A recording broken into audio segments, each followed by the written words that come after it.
سورہ معاہدہ کے مطابق حضرت عیسیٰ علیہ السلام کے بڑے معجزات میں سے ایک معجزہ اللہ کے حکم سے مردوں کو زندہ کر دینے والا معجزہ تھا، اور میں چاہتا ہوں کہ آپ کو اس معجزے کے متعلق تھوڑی سی ڈیٹیلز لازماً دوں۔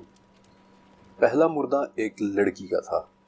جب عیسیٰ علیہ السلام نے اللہ کے حکم سے اسے زندہ کیا اور وہ قبر سے باہر نکلی تو اس وقت وہ اپنے سر سے مٹی جھاڑ رہی تھی۔ اس لڑکی نے بتایا کہ اسے 3 آوازیں آئی تھیں۔ پہلی آواز پر اس کے جسم کے اعضاء آپس میں جڑے، دوسری آواز پر اس کے جسم میں روح ڈال دی گئی، اور تیسری آواز پر خوف کے مارے کہ کہیں یہ قیامت کی چیخ تو نہیں، اس لڑکی کے بال، اس کی پلکیں اور اس کی ابروئیں تک سفید ہو گئی تھی۔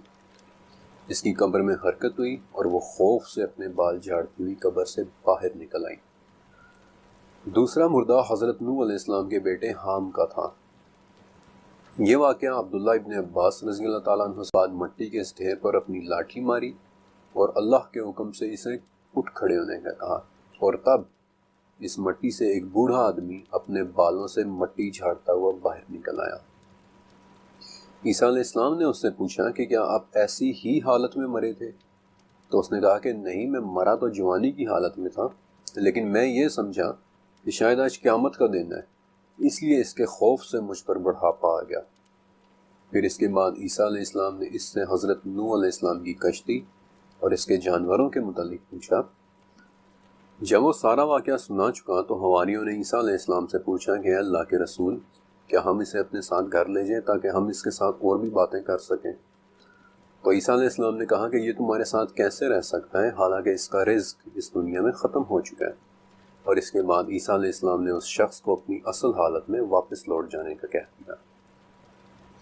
تیسرا مردہ یہودیوں کے بڑے آدمیوں میں سے ایک آدمی کا تھا، جس کے متعلق صدی رحمۃ اللہ علیہ نے ابو صالح، ابو مالک اور پھر ابن عباس رضی اللہ تعالیٰ عنہ سے رپورٹ کیا کہ جس وقت اس شخص کو دفنانے کے لیے لے جایا جا رہا تھا اس وقت عیسیٰ علیہ السلام آئے اور اللہ کے حکم سے اسے زندہ کیا، اور وہاں موجود تمام لوگوں نے یہ ہیبت زدہ منظر دیکھا۔